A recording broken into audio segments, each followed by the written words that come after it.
কখনো কাউকে অধিক মূল্য দিতে যাবেন না, বিনিময়ে আপনি অবহেলা ব্যতীত আর কিছুই পাবেন না। অনুভূতি নিয়ে খেলা যাদের অভ্যাস, মানুষ পাল্টানো যাদের স্বভাব, তাদের কখনোই ভালোবাসতে যেও না। ওরা ওই শব্দের মর্ম কি তা জানে না।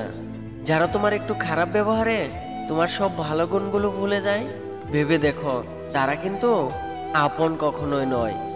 একতরফা ভালোবাসাগুলো এমনই হয়, একজন পাগলের মতো ভালোবেসে যায়, আরেকজন পাগল ভেবে শুধু অবহেলাই করে যায়। আমরা ভুল মানুষকে দাম দিতে গিয়ে নিজের দাম কমিয়ে ফেলি। ভুল মানুষ দ্বারা শূন্যস্থান পূরণ করার চাইতে শূন্যস্থান শূন্য থাকাই ভালো। মনের কষ্ট আর চোখের জল কাউকে দেখাতে নেই, জীবন সুখের না হলেও কাউকে বলতে নেই। মনে রেখো, সবাই কষ্ট দিতে পারে, কিন্তু কেউ কষ্টের ভাগ নিতে পারে না। কারো কাছ থেকে জোর করে সময় পাওয়া যায় না। যার ইচ্ছা থাকবে সে শত ব্যস্ততার মাঝেও একটু হলেও তোমাকে সময় দেবে। যে তোমার অতীত মেনে নিয়ে তোমাকে ভালোবাসবে, বিশ্বাস করবে এবং তোমার ভবিষ্যৎ গড়ার জন্য তোমার পাশে থাকবে, সেই হলো তোমার সত্যিকারের ভালোবাসার মানুষ। আমাকে আমার সফলতা দ্বারা বিচার করো না, ব্যর্থতা থেকে কতবার ঘুরে দাঁড়িয়েছি তা দিয়ে আমাকে বিচার করো। চকচক করলে যেমন সোনা হয় না, তেমনি দামি পোশাক এবং মুখে ইংলিশ বললে ভালো মানুষ হওয়া যায় না। জীবনে চারটি জিনিস কখনোই ভাঙতে নেই: প্রতিশ্রুতি, মন, বিশ্বাস আর সম্পর্ক। কারণ এগুলো ভাঙলে আর জোড়া দেওয়া যায় না। এক কাপ চায়ে একটা মাছি পড়লে সম্পূর্ণ চা ফেলে দিতে হয়, কিন্তু এক কাপ ঘিয়ে একটা মাছি পড়লে শুধু মাছিটা তুলে ফেলে দেয়। এটাই মানুষের ভাবনা। দামি জিনিসের জন্য মানুষের মানসিকতাও বদলে যায়।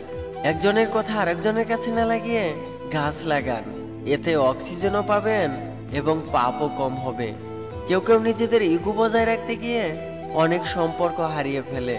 জীবন হলো সাইকেলে চড়ার মতো, ভারসাম্য রাখতে গেলে আপনাকে অবশ্যই চলতে হবে। রবি ঠাকুর বলেছেন, যদি কাঁদতে ইচ্ছে করে তবে দরজা বন্ধ করে কাঁদো, আর ঘর থেকে বেরোনোর সময় হাসি মুখে বের হও। কারণ তোমার চোখের জল যে দেখবে সে তোমাকে আরো ভেঙে দিয়ে চলে যাবে। সুখ মানুষের জীবনে অহংকারের পরীক্ষা নেয়, আর দুঃখ মানুষের জীবনে ধৈর্যের পরীক্ষা নেয়। সময় এবং বুঝতে পারা, এ দুটোর মধ্যে গভীর একটা সম্পর্ক রয়েছে। যখন সময় থাকে তখন আমরা বুঝতে পারি না, আর যখন আমরা বুঝতে পেরে যাই তখন আর আমাদের সময় থাকে না। একটা মেয়ে যতই অভিমান করুক না কেন, তার প্রিয় মানুষটা আদর করে তাকে বুকে টেনে নিলেই তার সব অভিমান কোথায় যেন হারিয়ে যায়। জীবনে কাউকে অতিরিক্ত সুযোগ দিতে যাবে না, তাহলে দেখবে তোমার জীবনে দুর্যোগ ডেকে নিয়ে আসবে। আমাদের ভিডিওটি আপনাদের কাছে কেমন লাগছে তা অবশ্যই আমাদের কমেন্ট করে জানাবেন। আর ভিডিওটি ভালো লাগলে আই মিস ইউ চ্যানেলটি সাবস্ক্রাইব করে রাখবেন, আর লাইক দিতে ভুলবেন না কিন্তু। ধন্যবাদ সবাইকে।